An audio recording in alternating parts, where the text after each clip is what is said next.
Welcome back to Recalibrate Agency. I'm your host, Danielle Photo, and today I'm going to introduce you to Andrew Litchford. He is the founder and partner of Starling Digital, and we're going to dig into the impact of leveraging your client relationships and establishing new strategic partnerships for new sales opportunities. So, Andrew, thank you for coming on. Can you tell us a little bit about your agency journey and what you've learned about partnership marketing in that time?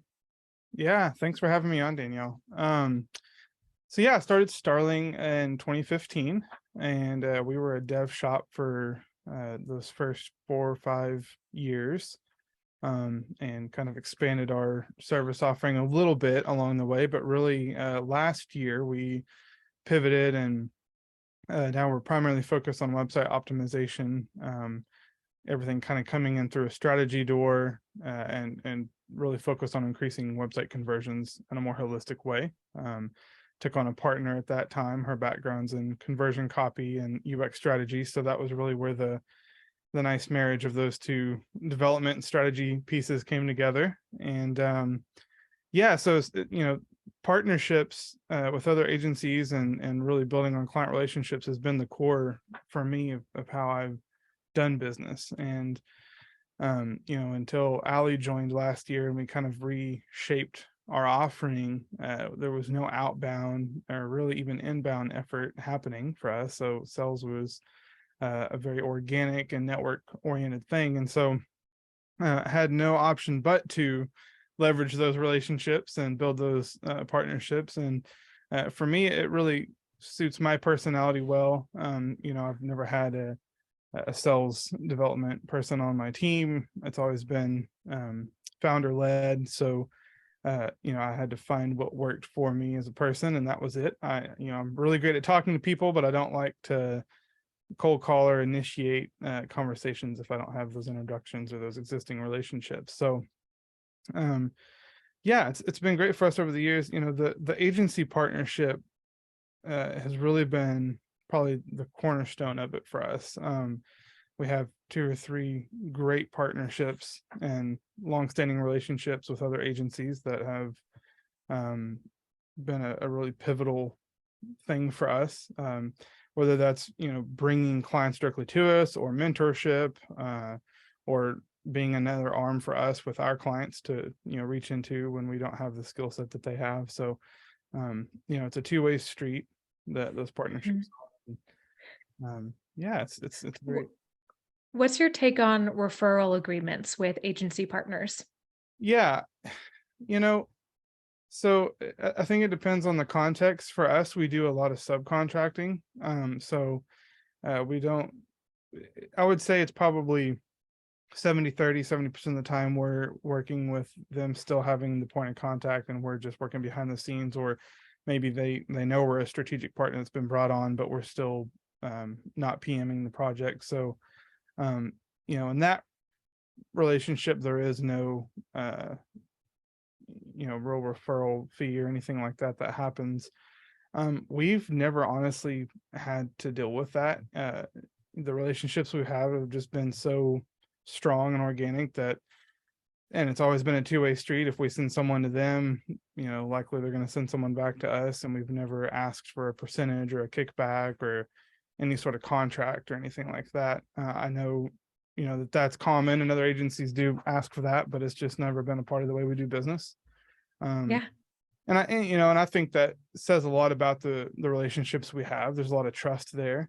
And, if it was someone new we had never worked with before, and we didn't have that trust, and it was more pass through, and we didn't really even have any relationship with the client, and it was just a really cold lead, maybe we would consider it then. But we just haven't had that opportunity yet, and not sure if we will. We'll see. You never know. Sure. I mean, you kind of struck on this point of trust can be greater currency than anything else. And I agree with that. In some situations, it might be good to set up referral agreements, but by and large, business is give and take.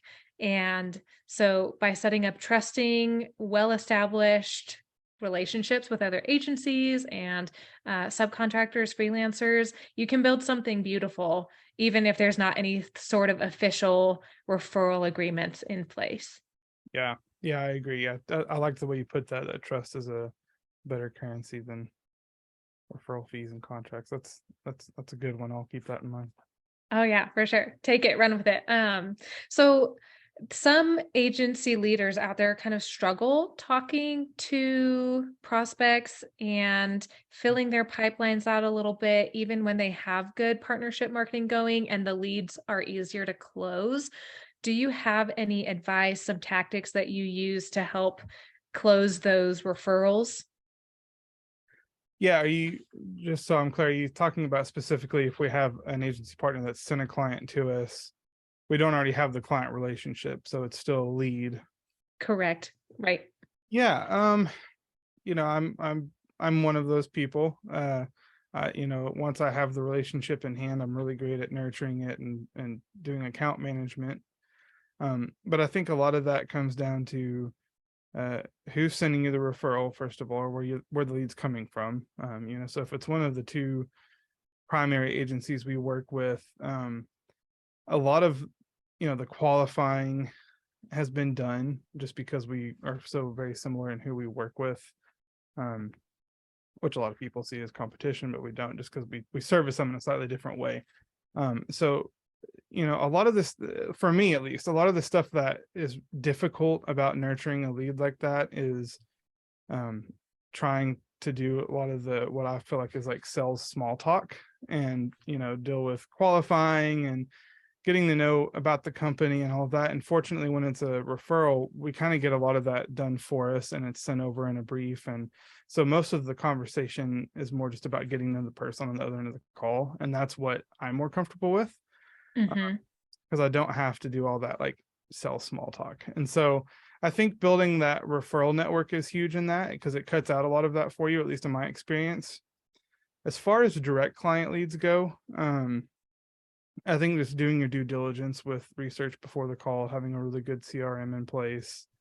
There's so much available now with LinkedIn and tools like Apollo, and you can find out just about anything you need to know about a company before you hop on a call. And so I think just having a process in place that's really easy to follow and setting yourself up for success on the call is about the best advice I could give anybody with that. But I'm still working on that myself. It's Aren't we all, Andrew? Aren't we all? it's a Uh, confidence thing you got to work on every time you hop on the call. And it half the time I leave it feeling great and like I did everything I could, and other half the time I'm like, man, I need to find someone else to do this for me. yeah, that sounds like sales. Yep. So you mentioned that your agency partners serve similar clients as you, and so you don't have to do as much qualifying. Can you share a little bit more about why you chose to set up strategic partnerships with other agencies that could theoretically be perceived as competitors? Yeah, for us, it came by nature of being a dev only shop. A lot of those originated with that positioning that we had before. And the agencies we work with, their strengths are in design and UX and project management and pretty much every area that we didn't service. So we were very focused on what we could offer. So it really was just, a perfect fit in that way. But it did present more opportunity because we don't have to go out and find the client that works for us. They're already doing that. And well, in some cases, the agency could be perceived as the client. Um, so yeah, I mean, it wasn't honestly a very intentional thing, but looking back on it, I wouldn't have done it any different had I been intentional about it. Um, it kind of just fell in place that way. And I think there's one agency we do work with. We serve very different markets, both in size of client and, um, you know, like we're more B2B, they're more B2C. And so that relationship is a little bit more referral than subcontract. And so, it makes more sense in that way. But we just found that we work really well as a subcontract in those partnerships. And it, the relationship with an agency partner is a little different than it is with a client. You can build a little more rapport and trust. You can be a little more vulnerable. And in my opinion, if the relationship is good, it's a mutual support. So you're trying to help each other build. And of course, you need to prioritize your own business. But in those relationships where you have the same clients and you kind of bring something different to the table and you complement each other, it allows that sort of rapport to happen. And I think if you are partnering up with people that aren't in your space, it's such a business transaction, and there's not a lot of a relationship happening there. So I just, again, it wasn't intentional, but now that we've lived in that arrangement for so long, I don't think I would want to do it any other way. Absolutely. If you could go back in time and take more intentional steps to build those partnerships, where would you have gone first to start looking for them? And what would you have told yourself back then? It's a great question. I think as far as where to go find them, I would have been more proactive in getting inside of like different communities like the Bureau of Digital. I know we're both part of that. And there's a couple other ones out there that are similar. Lately, one thing we're doing now that I wish we had done a long time ago is we're trying to connect with other local agencies. So reaching, almost kind of cold calling some agencies around here, and not with the intention of trying to, get work from them or even send work their way, but more so just be kind of a, you know, build a relationship of support with each other and what we're trying to do in the local area. And, so that's one thing. And that's already started to, be a great thing for us. Not, it hasn't turned into client work yet, but it's been great to kind of understand the local community and understand the challenges that some of these other agencies that live in the same area that have the same economical challenges that we do, how they're handling that. And so that's probably the biggest one, is just being more proactive in the local community, and then in those online networks like the Bureau of Digital. We didn't do any of that until the last 2 years. The relationships with those larger agencies that we've had for a long time, to be honest with you, I can't even remember how we connected with them, but it was probably just accidental through word of mouth or organic in some way. And there was no intention behind it. It was just kind of a happenstance thing. So yeah, it's a compounding effort as well. Partnership marketing is, where every interaction that you have, from meeting them to getting to know them to asking how their kids are doing to making sure that they feel seen in some sort of way in the crazy times, they those interactions, they compound over time too, and so you're building up trust as well at a human level. And that's really important to remember, is that the people make the place at agencies, and agencies do not exist on their own. There's always people involved. yeah, no, that's a great point. And that's that's what I found too. And I'm not, I grew up in a business world. My dad owned his own business, and I know how to have small talk, but I don't like any of that. I like talking to people, and I like having relationships and trust, and um, you know, just talking about what their life looks like. And so, yeah, I agree with you wholeheartedly. And that, to me, is what excites me about what we do, is that we get to connect with people, whether it's a client or an agency partner, and help them do something positive in their life. And I know that sounds kind of, cliche or typical. Everybody's always like, yeah, I want to make a change. And, but truly, like that's what gives me energy, is making those connections. And yeah. hmm And that really kind of ties into my next question for you, Andrew, and it relates to client delight and taking initiative, being proactive, and being intentional with clients in order to continue building up those relationships and getting more referrals in the door and having just long lasting good relationships in general. Can you speak to what client delight looks like for you guys? Yeah.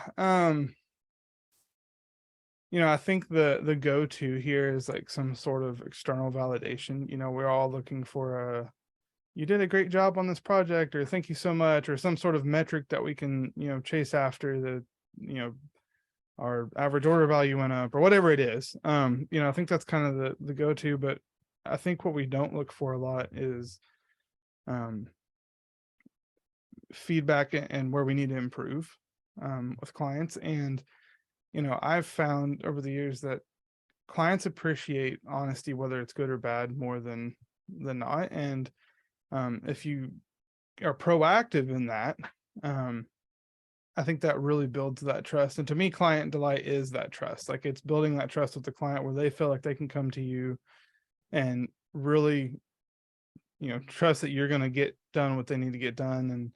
And, they're not going to waste their time or their money or anything like that. So to me, that trust is a part of it. It's actually interesting. This morning, I was on a workshop call, and something that was brought up was reaching out to past clients or anyone that's paid you for something, and asking them two questions. One, what's the most valuable thing I've done for them? And two, what have we done with you that was a total waste of your time? And I loved that. It was a call with Max Trailer. I don't know if you're familiar with him. I do. I am familiar. Yeah.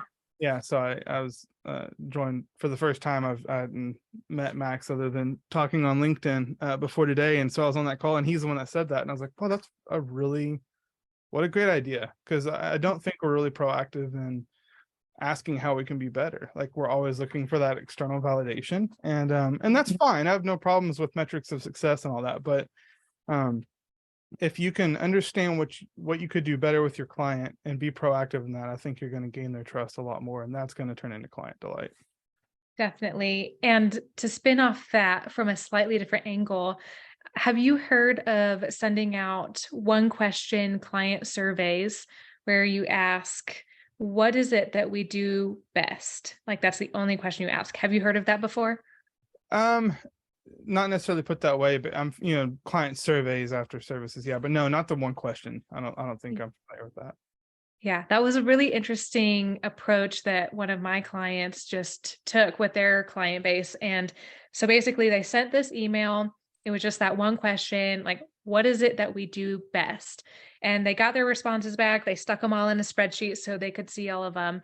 And the common theme that they saw was that they are always available, like, to pick up the phone and just solve a problem really quickly. Like, they're super responsive and very good with timeliness on all of their services. And so they're taking that information that is already a perceived strength among clients and using that to their advantage to continue delivering, continue delighting, and build up on their strengths. Instead of focusing on some of their weaknesses, they're going to really amplify on their strengths. And I thought that was a really interesting concept.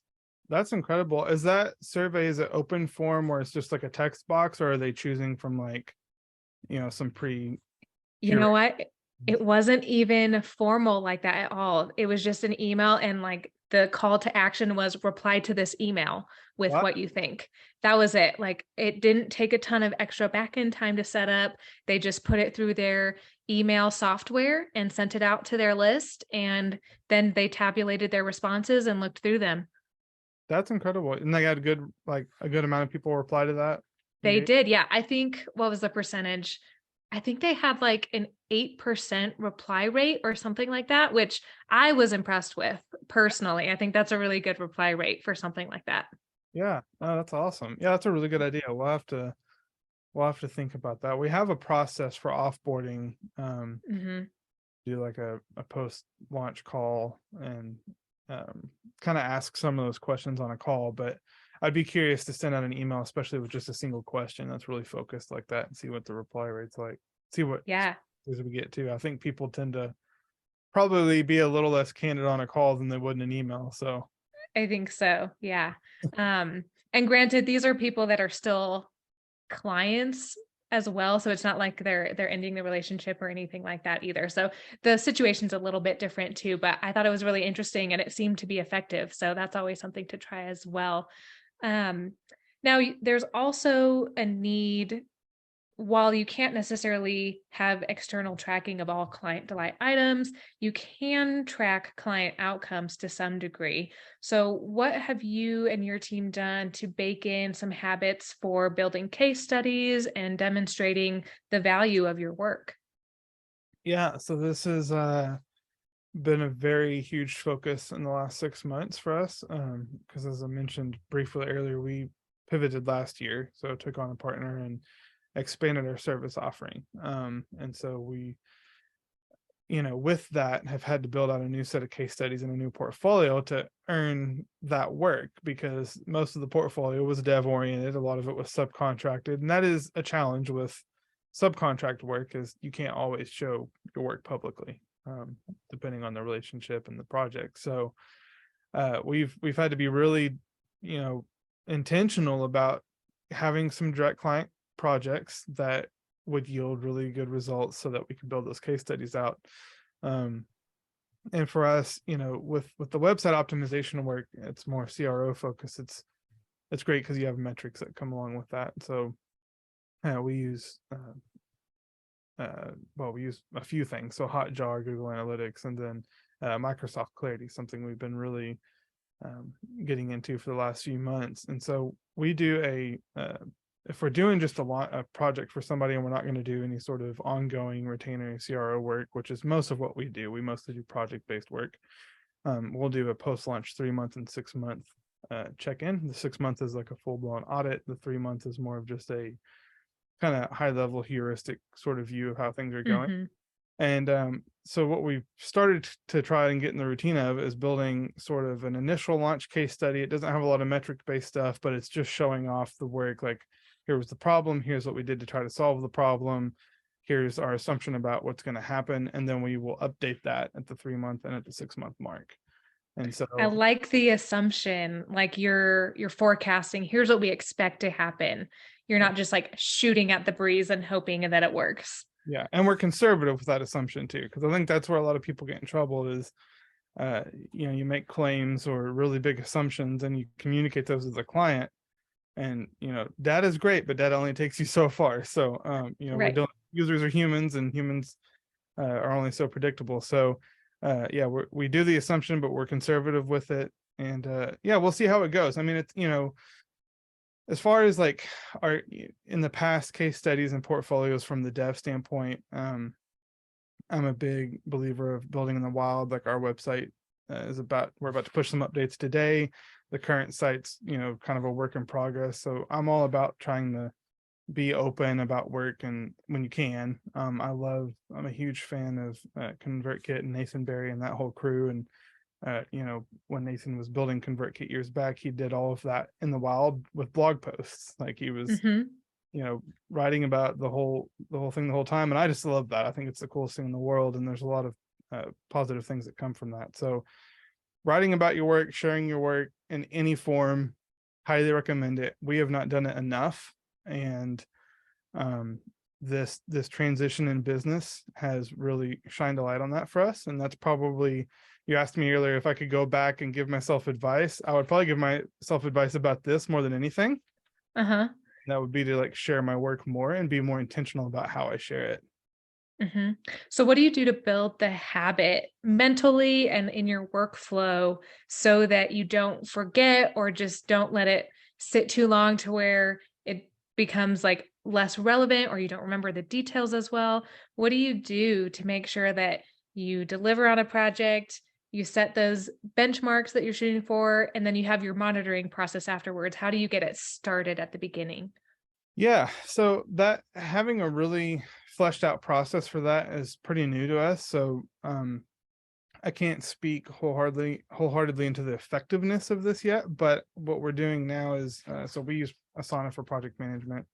Oh, I love Asana. It's my I, favorite. I'm married to it now. I fought it for a long time. I was a Trello person for years, and really fought against this, but actually one of our agency partners used it, and that's what sucked us in. So but anyway, Well, so we have, good for them. I thank them for that now. Yeah, so we have an onboarding process for project-oriented projects, like non-retainer oriented projects, I should say.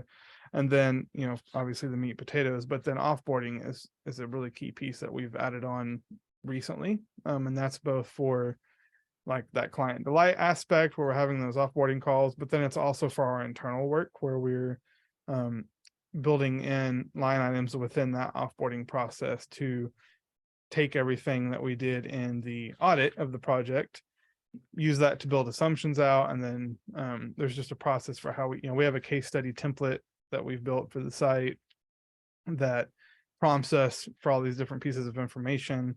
And so it's just kind of it's having those templates, having the the as a part of the project, that section and offboarding for it, those two things help. I would just say anything you can do to make the barrier to entry for building those testimonials out, or those case studies out rather, is going to be the biggest thing.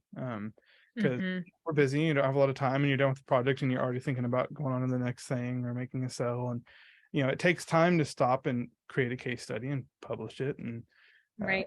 blog posts. And so I think just getting rid of that barrier to entry, baking it into your process, and making it just as consistent and easy as possible is the way to go. As far as making it a habit, we'll see how successful I am, because I'm the one doing that within our team, and it's one of my goals for the year is to really shine a light on the work we do and be more habitual about it. So we'll see how it goes. Yeah.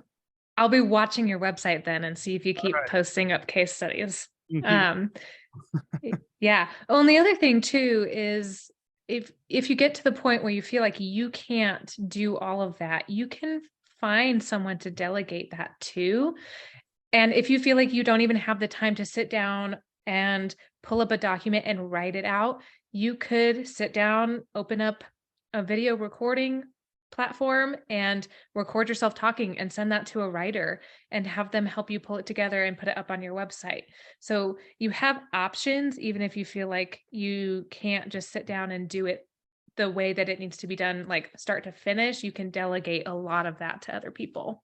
Yeah, that's a really good idea. There is someone that comes to mind for that too. If you're in the WordPress world, like we are, GoWP. I don't know if you're familiar with them or not, but I've heard of them. I think they have like a case study option on there too. Well, I've never explored it. I don't know anything about it, but no, I like your idea, like sitting down, just recording yourself and then sending that to someone. I think for me, it's a matter of like, I want to learn the process first, so I have my head wrapped around it, and then hand it off. That's kind of like, delegation is something I'm trying to be better at. Thank you, Ali, for pushing me to do that. Yeah, no, that's a great idea. Good call. Awesome. To kind of round out our conversation a little bit, what do you think is a commonly held value within the world of development and marketing that you strongly disagree with? Yeah, so our it's been a hot topic for us lately with both agency partners and clients, and that is that design and or development hold more weight than copy when it comes to website conversion, or really anything digital online that you're trying to sell or get conversions on, or whatever. We have a blog post Ali wrote. So again, my background's in dev, her background's in conversion copy. She had to convince me of this. I was one of those people that would be like, give me as little copy as possible. I just want it to look good. I'll read and she educated me, and I've really seen, and it's not just her like opinion. There's a lot of really great data on this topic, and there is. Yeah.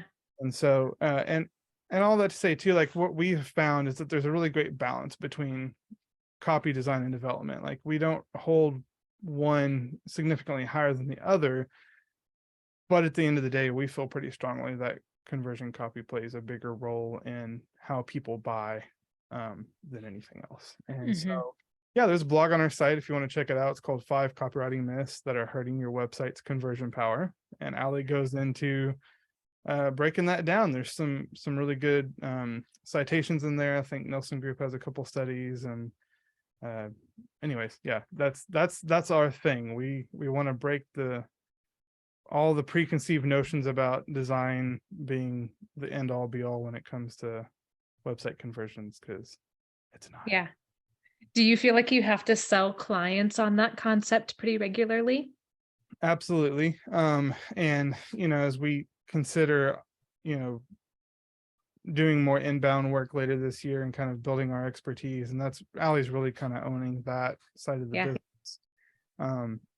That's our hope, is to make that more inbound oriented, so we're not having to sell that as much. Where I've done a lot of the work in that conversation is with the partnerships, with the agency partnerships, and helping them. And it's been great. Like, it's painful sometimes when you're stepping into a project and that's not the way the project started, and you have to kind of backtrack. But I think it's been good for them. It's been good for us also to have to make those convincing arguments, because it's made us really dig deep and think about why we believe the things we believe, which we should be challenged, and we should have to look at the data, look at the stats, and if we're going to go around preaching something, let's make sure we're right about it. So yeah, we do all the time. It's a weekly conversation right now. Yeah. Well, and you're educating your partners as well, which is really important, because really effective partner marketing is like channel marketing, because they are presented with the problems of an ideal customer profile and assessing those problems, and then having to ensure that they are educating well enough about what you do before they hand off that ICP over, and setting you up for success in that way. And so there's a lot that can be leveraged from the concepts of channel marketing, as well as you're doing that partnership marketing. And education and resources, I think, are two of the biggest components. Yep, I agree. Do you develop any resources specifically for your partners about your packages and your offerings and your process as an agency? As of now, no. That's something that Allie and I have talked about a little bit. There's one partner in particular that we work with probably the most, and this has been like the topic at hand in the last two projects with them, because a part of conversion copy, and that at least Allie goes through, is voice of customer research. So we've talked a lot about like productization and how we can really create a more rigid process around some of that work, and what the deliverables from that work look like. And so through those conversations, it's come up where, how can we create a system that's easier for them to kind of understand or sell or relay to their client. But it's a work in progress right now. It's something we're cognizant of, but we haven't really been able to put in place yet, just from a resourcing standpoint. Sure. Yeah. Very amazing stuff here, Andrew. Thank you so much for sharing. Any final thoughts on the concept of partnership marketing? Just, I would say, don't assume, always ask. I think the biggest thing that's held us back, and since we've changed this mentality, we've seen a really good shift in business, is ask your clients what they need, what they're working on, your partners what they need, what they're working on. Don't assume anything, and do that often. Once a quarter, every 6 months, have those conversations where you're whenever we pivoted last year, we sent an email out to most of our clients saying, here's what's going on in our business, here's how we're changing. And we also asked them what if their goals have changed, and how the business is going. And we do that with our partners. One thing we're trying with one of our partners now that I'm really excited about is we're doing a bi-weekly cadence where we meet every 2 weeks just to talk about our pipelines and opportunities for collaboration. Nice. So just keeping open communication, keeping assumptions down to a minimum, and just not being afraid to ask. Great advice, Andrew. Thank you so much for coming on today and sharing your story. I really appreciate it. Yeah, thanks for having me.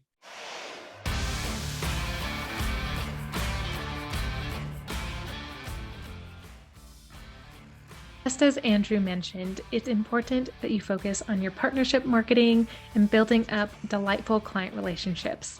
Make sure that you're going out and engaging locally and through different community groups so that you can establish yourself as a thought leader and a helpful service provider for a specific niche audience with industry specialty as well.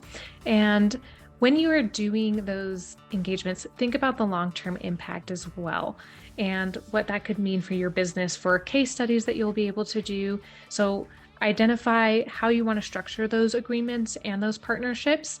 If you're subcontracting a lot of those or the white labeled agency on a lot of those, it's going to be harder to share the stories of success. But if it's an equally yoked situation where clients on both sides are fully aware that there are multiple agencies collaborating on efforts for that client, you can develop some really great case study material, get some awesome testimonials from clients, and use that to build your sales pipeline even more. So pick up some pen and paper right now and start researching where you can get involved in some groups online. What kind of follow-up could you do with existing clients? Could you run a one-question survey? Think through those options, make a plan, and go ahead and implement that over the course of this next year and continuing on. That's all I have for you today on Recalibrate Agency. I'm your host, Danielle Photo. Cheers until next time.